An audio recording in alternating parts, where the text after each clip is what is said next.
trying to bury something that's still alive.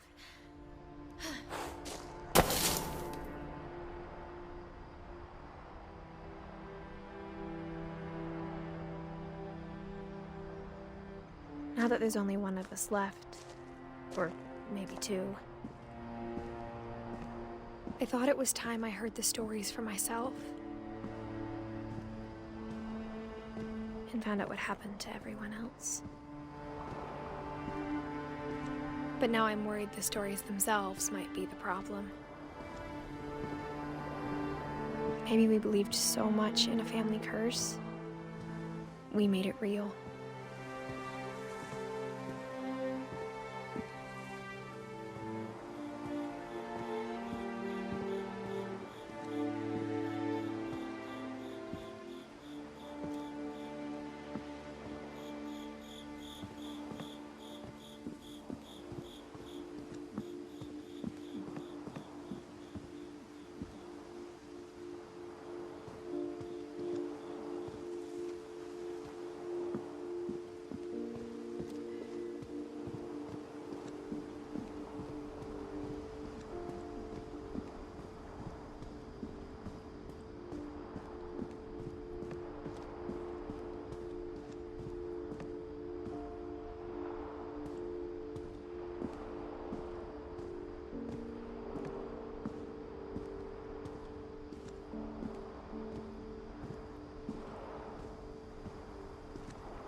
I don't know if I should even be writing this.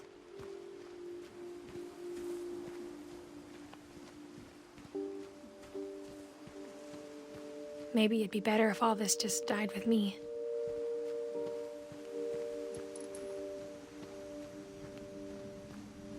But I thought you should know about your family.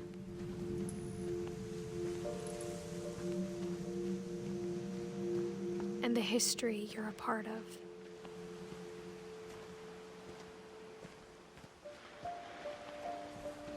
Though to be honest, I feel as lost as you probably do right now.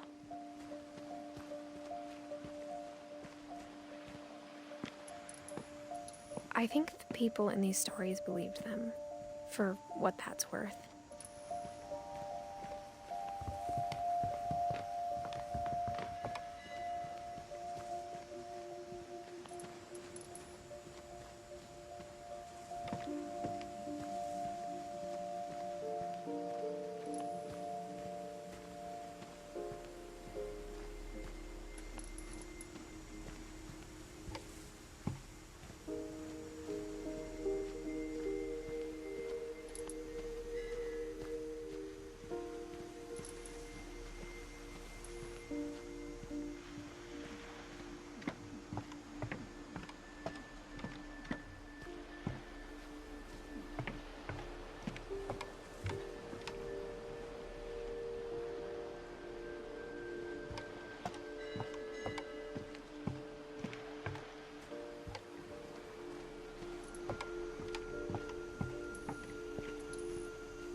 And when you look at the house, that history of imagination and stubbornness and madness,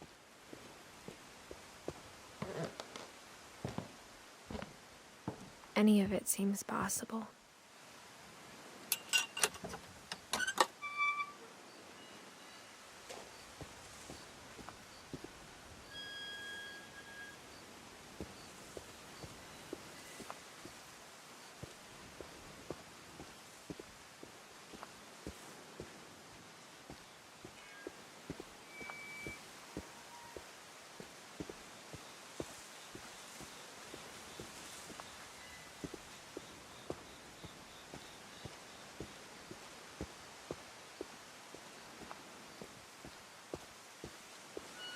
I think we've been surrounded by death for so long, we've just gotten used to it.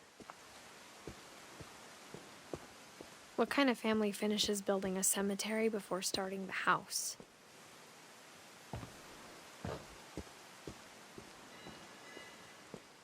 It's embarrassing for me to admit this, but the pet cemetery made me more uncomfortable than the human one. 3 of the gerbils were mine, and 2 had been my fault.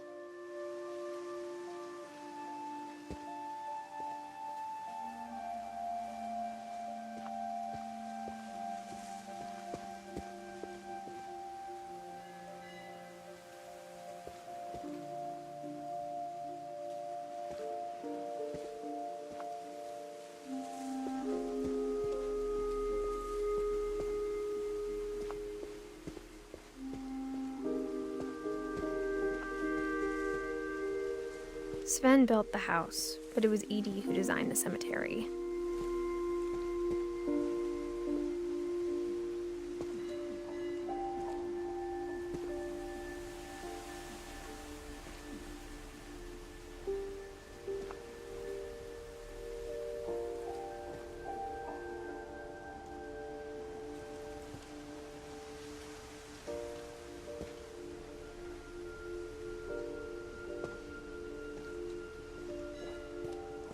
I'm sure Odin's monument had been Edie's idea.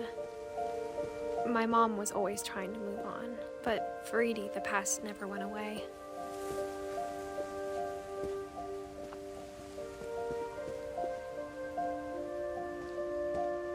She could see it poking out of the water at low tide.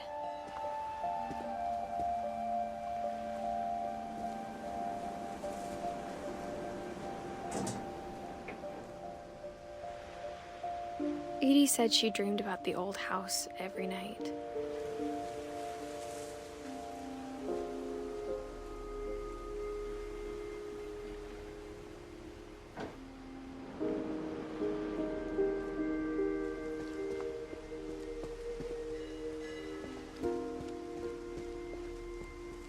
Edie's side was always easier for me to understand. But the older I get, the more I can see where my mom was coming from. Her dad had been pretty strict, but it wasn't enough to save her brothers. She was just trying to do better.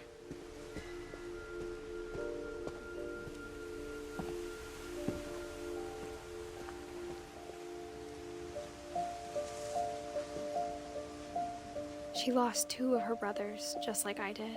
I get why she tried so hard to protect us.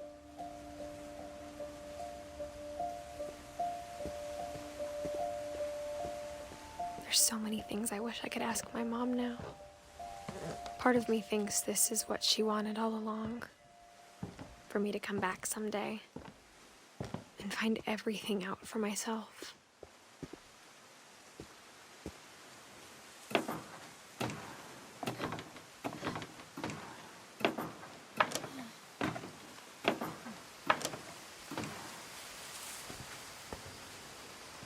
But looking back on it now,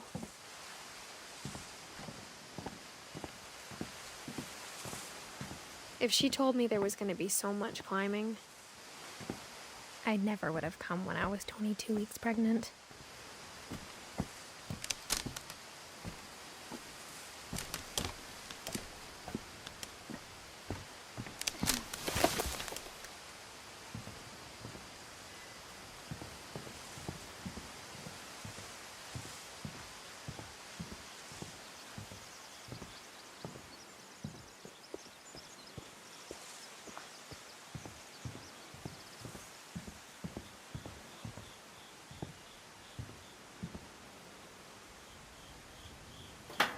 I never met Grandpa Sam, but I think he and my mom had a lot in common.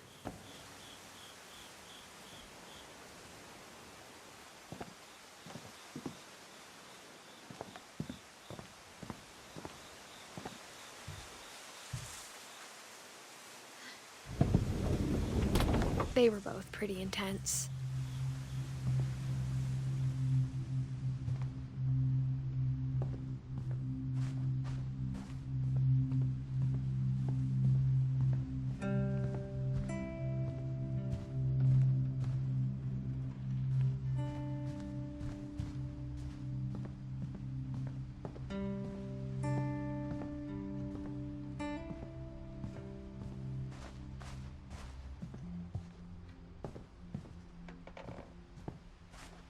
Instead of hiding from death, Sam seemed to go out of his way to meet it.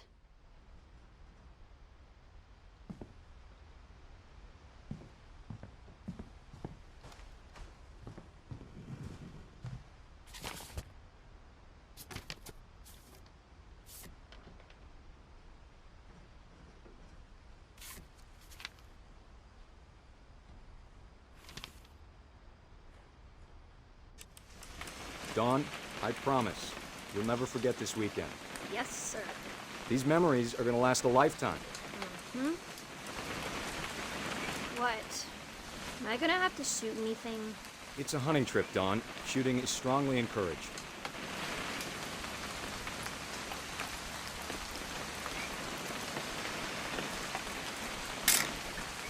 Shouldn't we be leaving? Just want to get a shot of you, Dawn, then we can take off.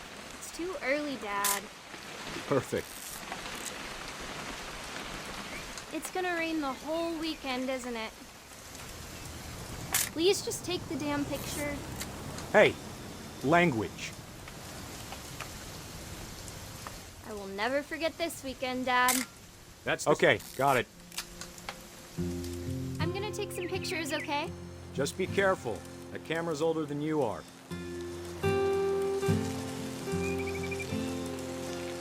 Definitely should not have drunk all that coffee. Hey! That's a keeper.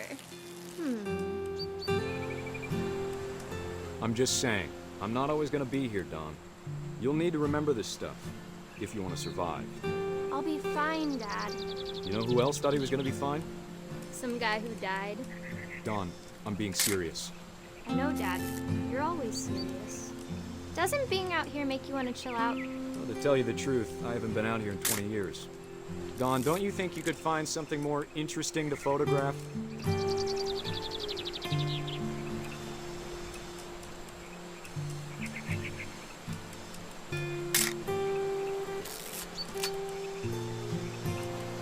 Last time I was with my brother Calvin. Man, that was a great trip. Your grandpa Sven taught us how to fish, how to build a fire. Dad! Good eyes, Dawn.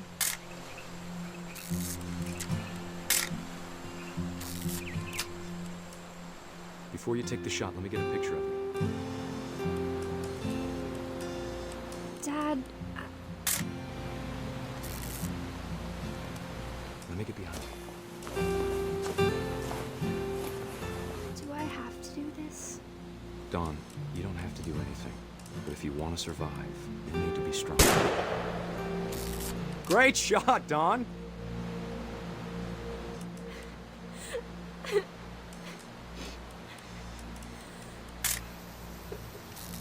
I'm proud of you, Dawn. Always remember that, okay?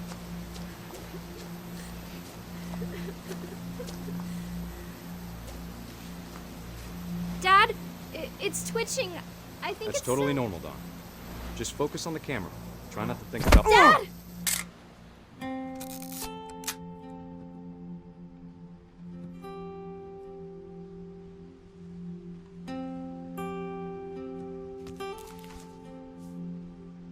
Of all these stories, that's the one I wish most that my mom had told me.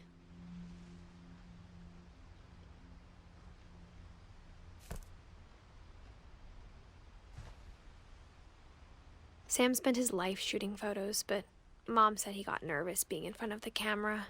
I guess we're all afraid of something.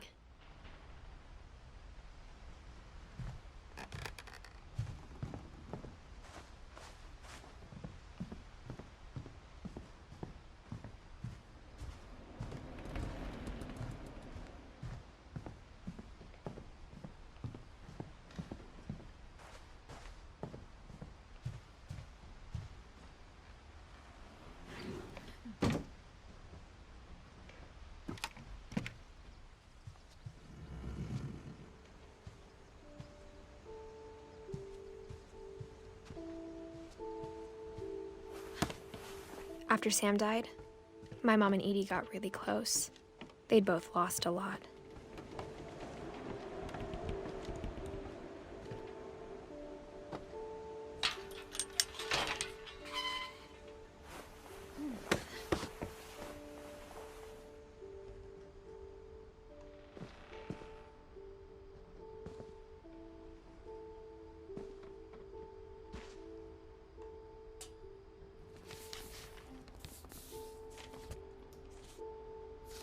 Dear Kay, do you remember the way Gregory used to laugh when he thought he was alone?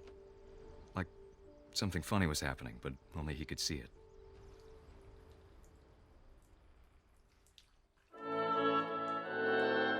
I think he saw things the rest of us don't.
There's so much I don't understand.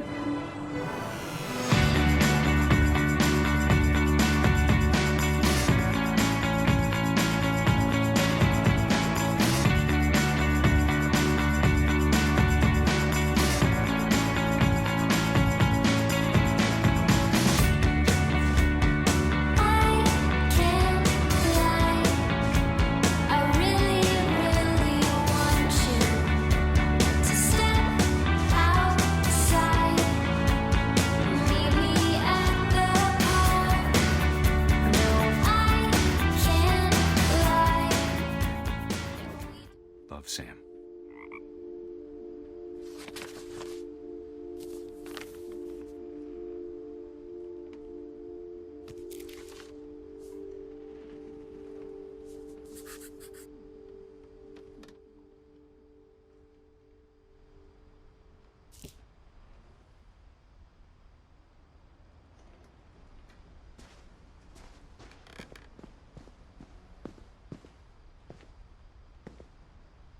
I can't imagine my mom ever writing poetry, and yet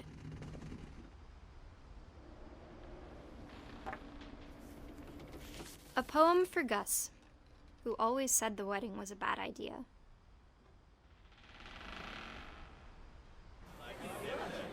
Our father never hit us kids, at least not very hard, before the day my brother said with teenage disregard that he'd be dead before he'd see a wedding in our yard.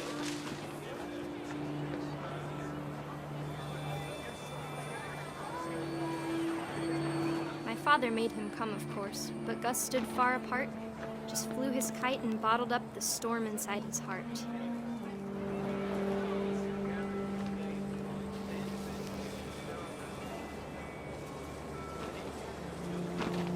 I tried to talk him out of it, but though he'd never met her, we don't need a stepmom, were the words that I now pronounce you husband and wife.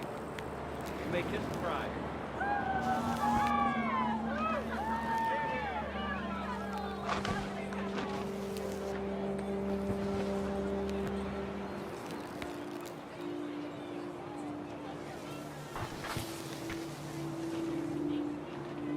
When the time for photos came, Dad ordered him to come here. But Gus declined, and as a sign held up his middle finger.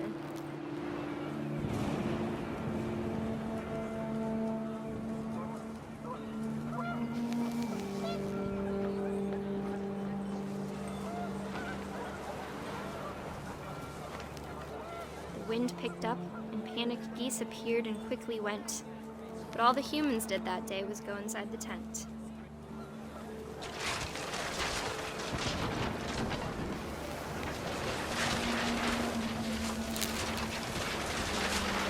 The rain came down in buckets then, but no one seemed afraid that nature might destroy the tent our dad had crudely made.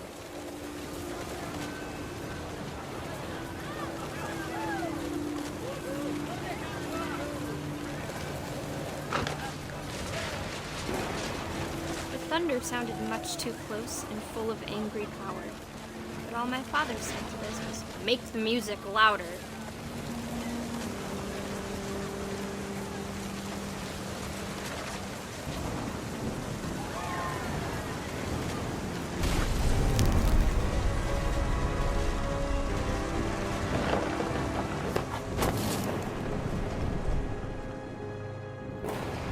I wish that I could truly say I thought about you on that day.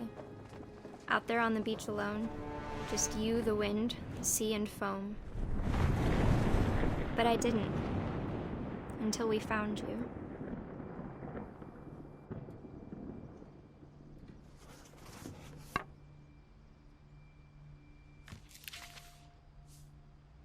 She never talked about him, but Mom told me once if I was a boy, they were going to name me Gus.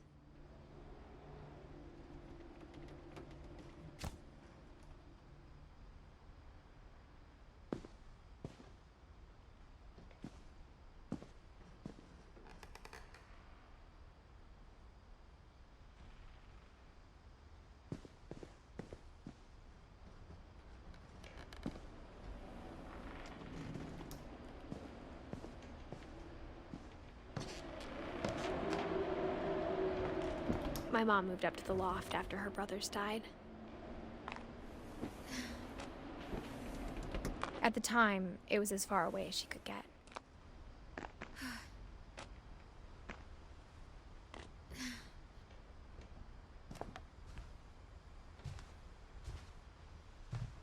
She spent a summer building houses in Calcutta, where she met my dad, Sanjay.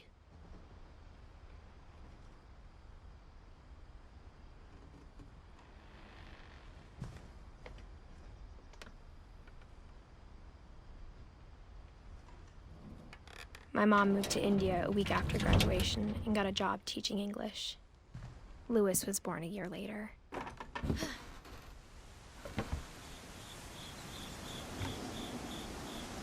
When my dad died, I don't think Mom knew where else to go.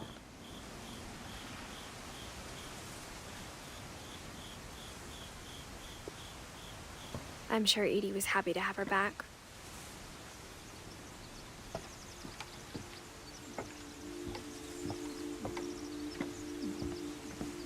The house had to get a little bigger, but Edie was used to that.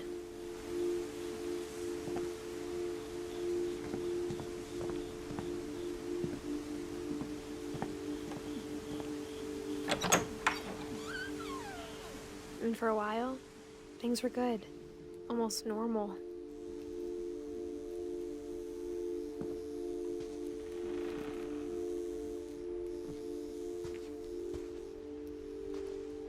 But it didn't last.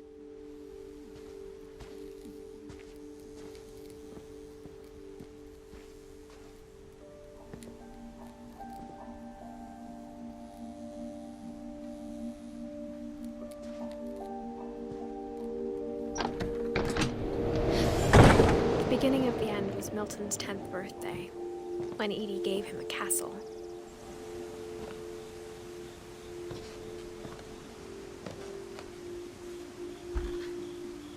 After Milton disappeared, the only thing he left behind was a room full of paintings.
Milton Finch in The Magic Paintbrush.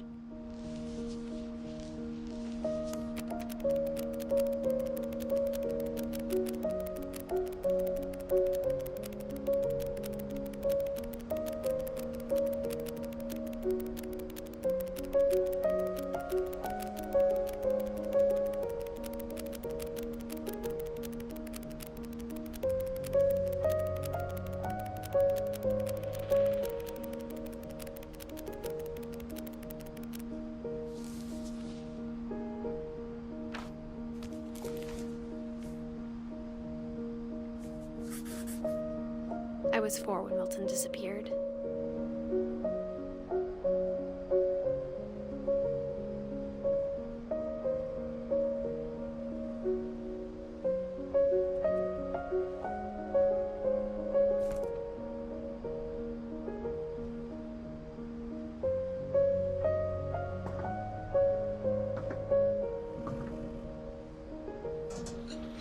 Mom spent months searching for my brother. Then she sealed the doors.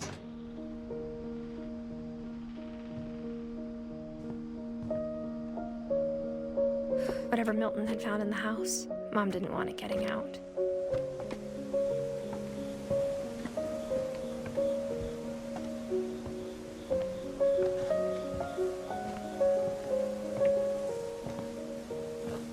Mom definitely blamed Edie, but I think Louis blamed himself. After he graduated, he just spent more and more time in his room, until Mom got him a job at the cannery.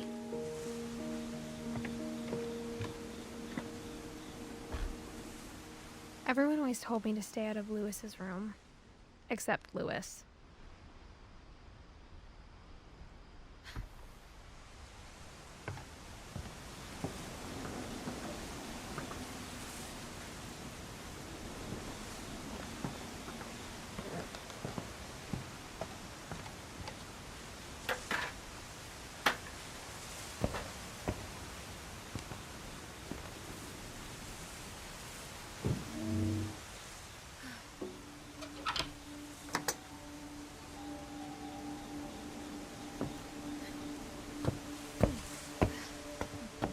Louis's room smelled very, very familiar.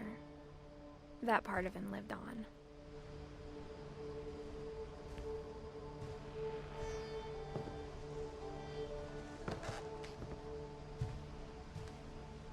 Louis and I spent a lot of time playing games together, but he was surprisingly bad at them. He died a lot.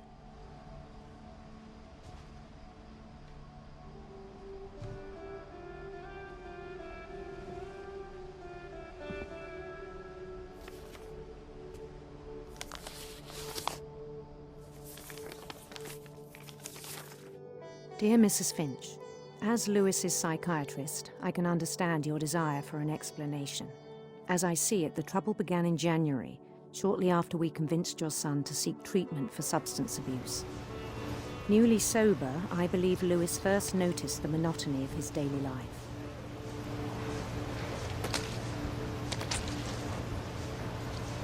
He kept working at the cannery.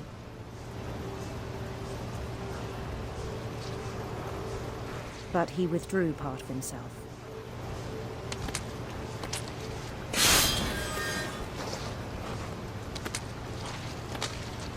In our sessions, I saw the same behavior.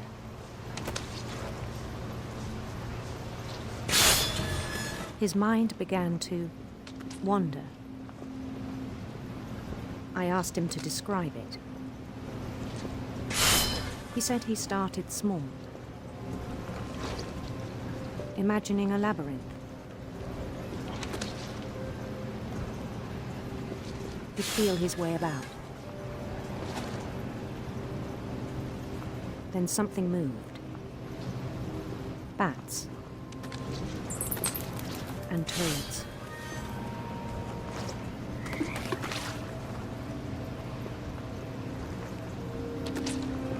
And things that had not names. He knew it was all in his head.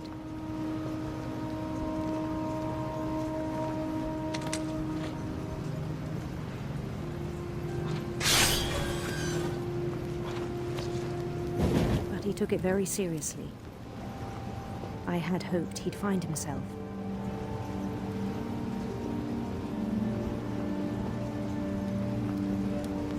But he found something more.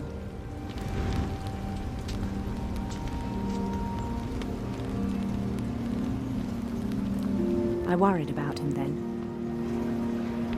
Daydreaming at the cannery. I spoke with his boss.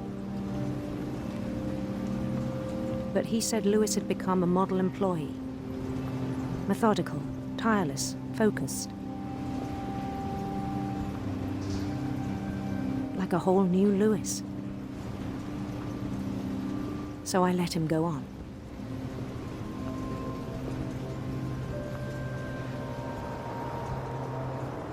I even encouraged him. It seemed very promising at first. He told me he'd made a new friend.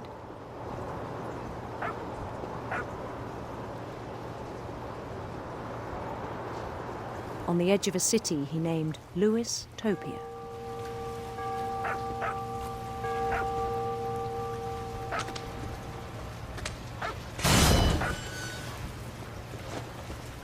He built the city up slowly, brick by brick.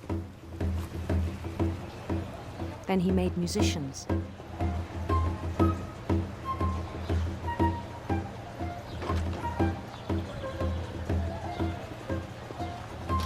And songs for them to play. He talked about starting a band. And he was always humming something. Every day his imagination grew stronger. He no longer spoke at the cannery. But his chopping was as reliable as ever. Then one day it struck him that all the cheering crowds, even the stones under his feet, were all in his imagination. So he could do whatever he wished.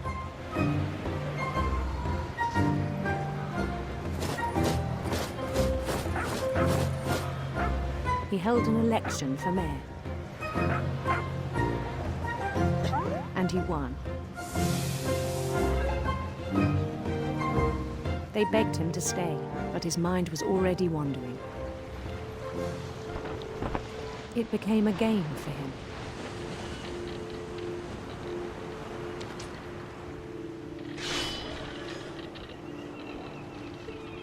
He'd conquer a city, then immediately push on.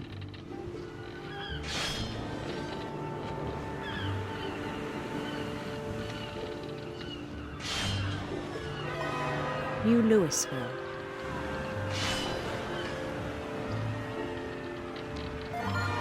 St. Louis. He started drifting away from our reality.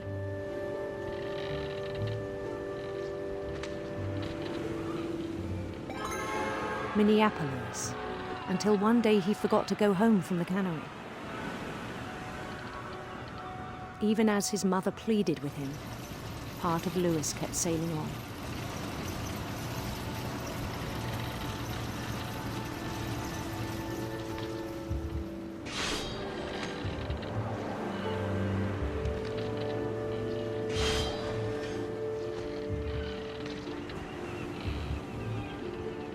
In Louisburg, he heard rumors of a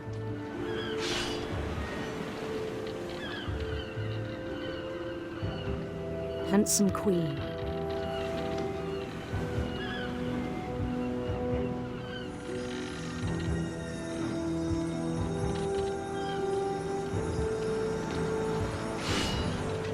The queen was on her own quest for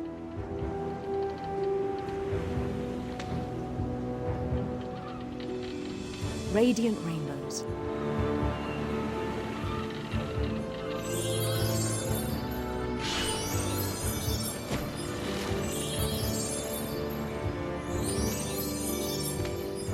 He followed the sound of her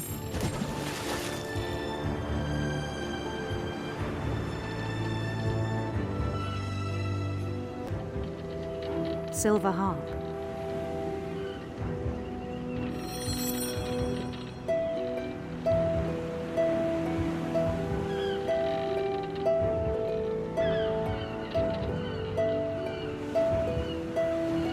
His chase led him to a golden palace east of the sun and west of the moon.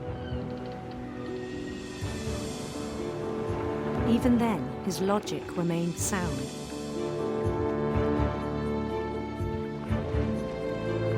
He knew the world was all in his imagination.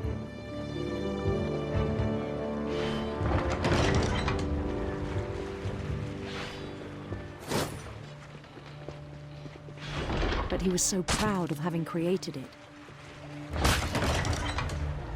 In his own eyes, he'd become something greater than a king.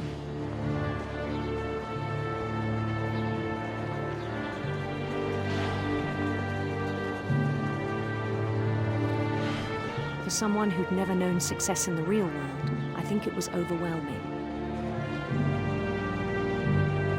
And then it struck him that the real Louis was not the one chopping salmon, but the one climbing the steps of a golden palace.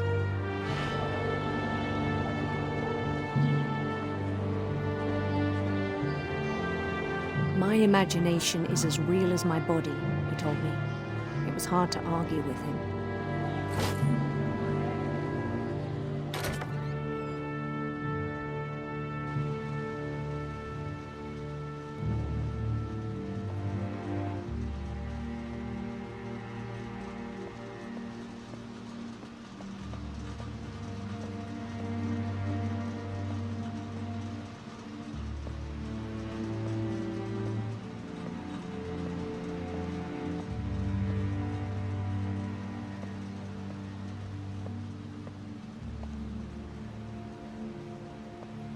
He began to forget the world we know.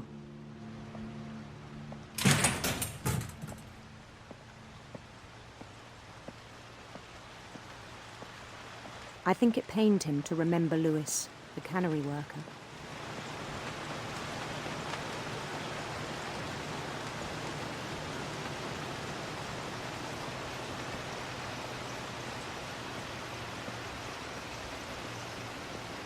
He began to despise the man with a royal contempt.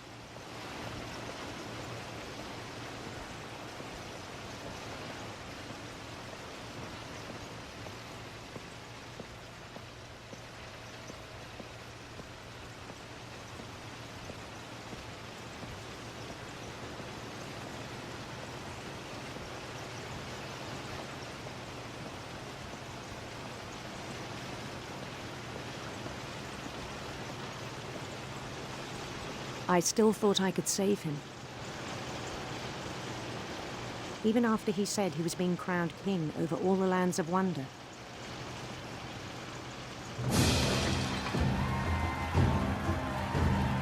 The palace would be packed with his companions.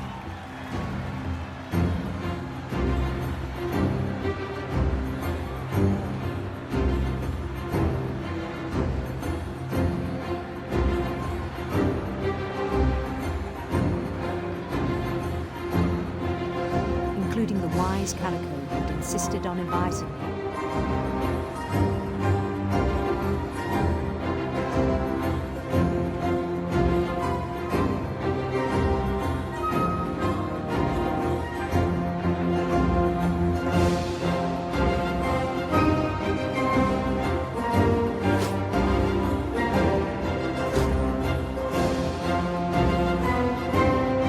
His queen waited, holding his crown.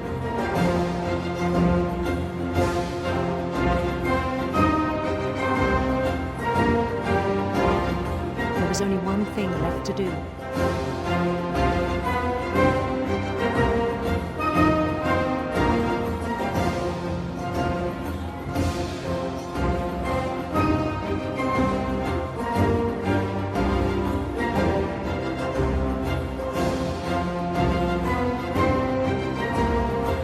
Bend down his head.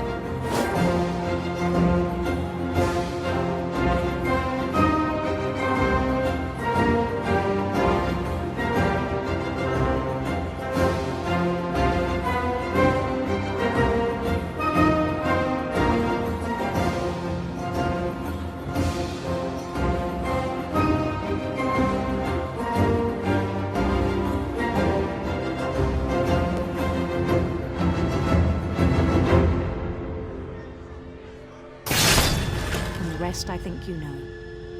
Mrs. Finch, your son was a kind man who will be missed by all of us who knew him.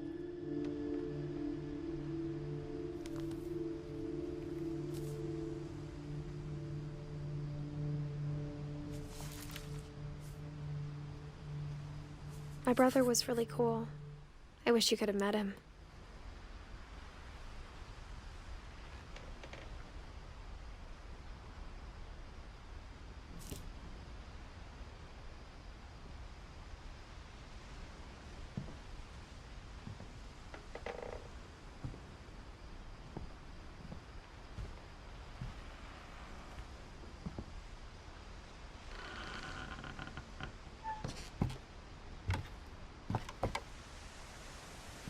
On the way back from Lewis's funeral, my mom told me to start packing.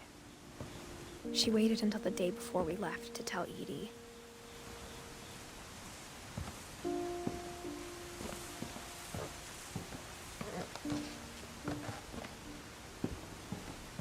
I'm not sure if she wanted to make it easier or harder.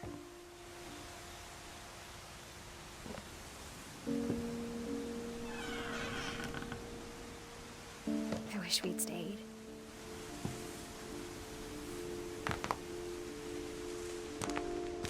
But I understand why we left.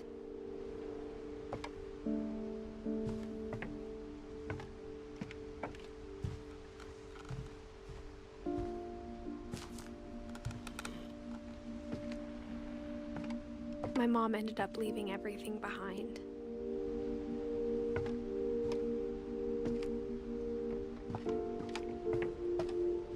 What happened that night had been coming for a long time.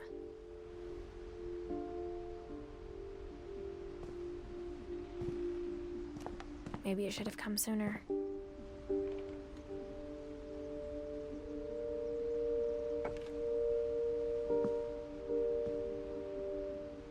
But it had to end one way or another. All that's left now is to tell you about that last night.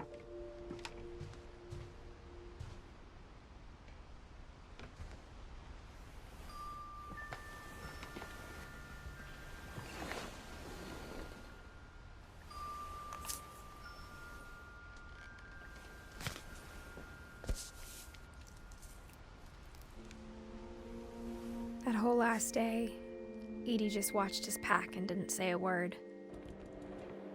until supper when she raised her glass and said, To our final night together, and all our final nights apart.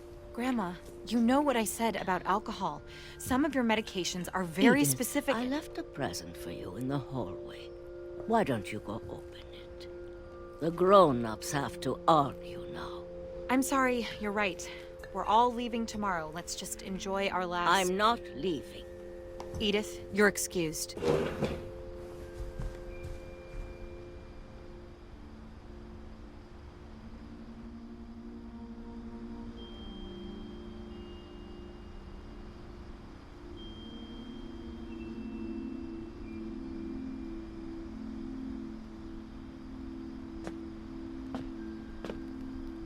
The power had been shut off that morning, but Edie always had plenty of candles. When my mom sealed the library, I don't think she knew about the other entrance.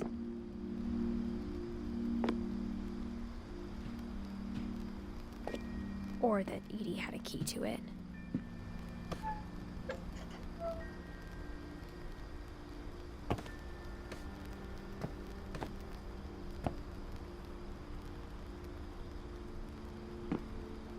That thing you're afraid of isn't going to end when you leave the house.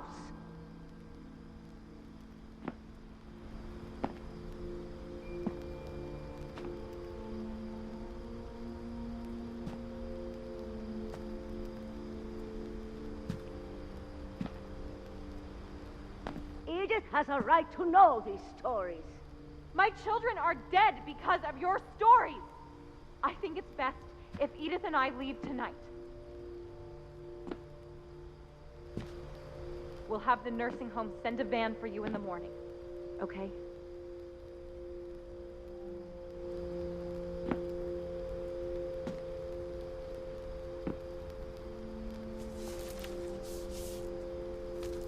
Dear Edith, there's so many stories I wish I could tell you, but there's only time for one.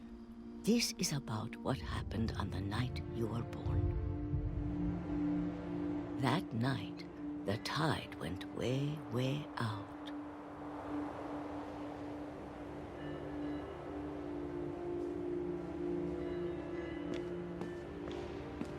It was the first and last time I ever saw the old house aground.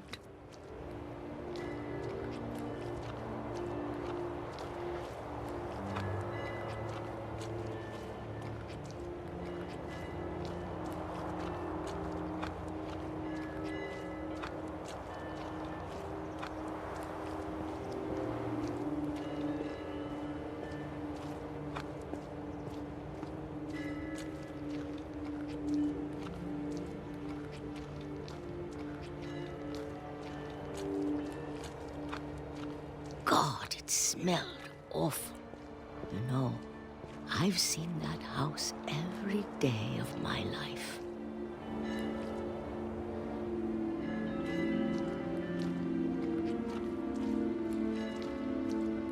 But I never thought I'd go back to it. When the fog rolled in, I lost my way.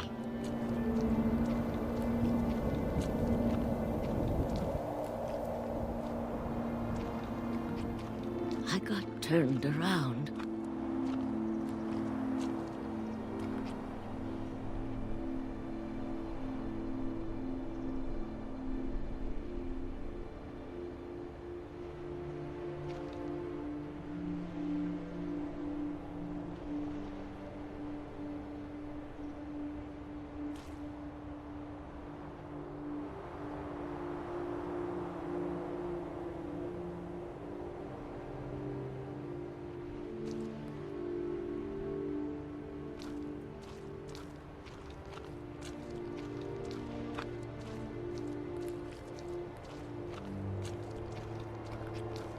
I started seeing things.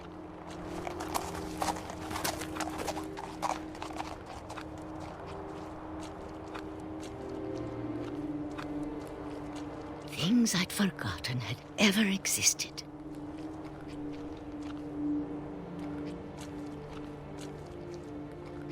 when I saw them, they felt like old friends. That night, a lot of things came back to me. Or maybe I came back to them.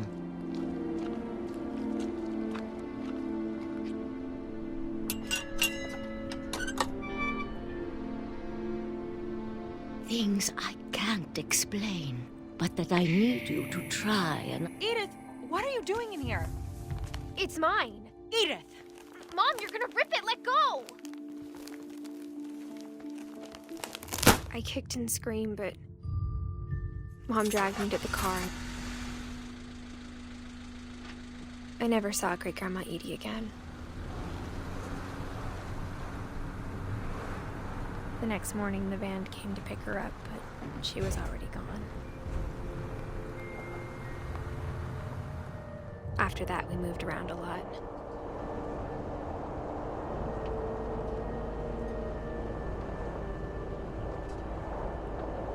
We both tried to make the best of it.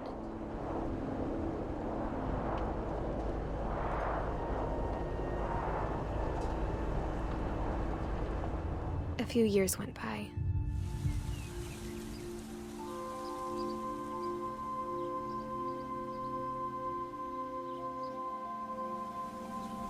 My mom didn't like to talk about it,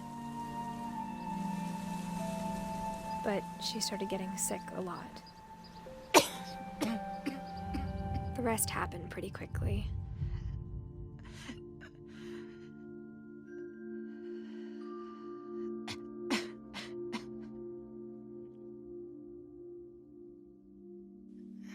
She got better for a while, and then she didn't.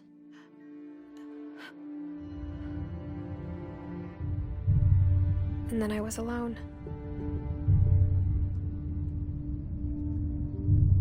The last Finch left alive.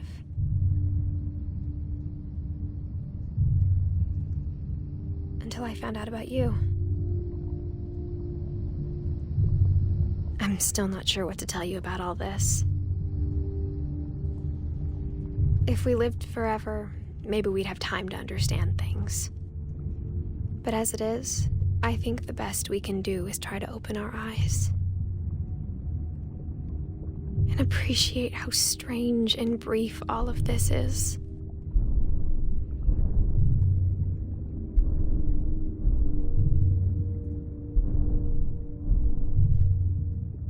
This journal was supposed to be for you. But now I hope you'll never see it. I just want to meet you and tell you all these stories myself. But I guess if you're reading this now, things didn't work out that way.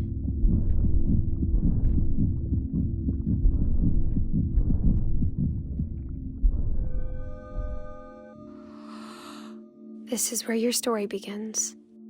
I'm sorry I won't be there to see it. It's a lot to ask, but I don't want you to be sad that I'm gone. I want you to be amazed that any of us ever had a chance to be here at all. Good luck.